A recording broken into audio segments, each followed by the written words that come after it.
All right, so right now what we have to do next, after we place that, is put some water in here. You can put some clean solution if you want. If you don't want to, don't do it. Just go with water. Water's good enough. We always just clean up with water mainly. So that's gonna go right here. Again, all I did was just take that out. You're gonna see that this goes up like so it makes it easier for you.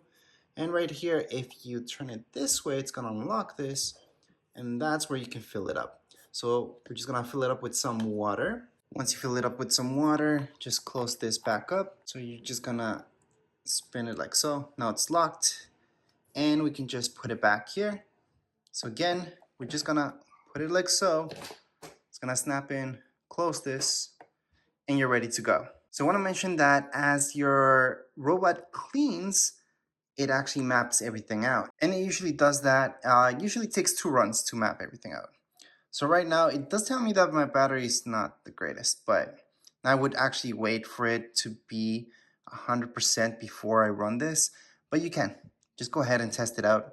I actually suggest doing that. If you go into maps right here, you're gonna see that you don't have a map or anything like that. So what you wanna do is just go back and just run this. Go ahead and mop everywhere. So you're gonna see exactly that. Your mop will just get out of there and start mopping. So here we go. Those are normal sounds. Everything's fine. And it's just gonna map things out. Now on your app itself, you should see something like so.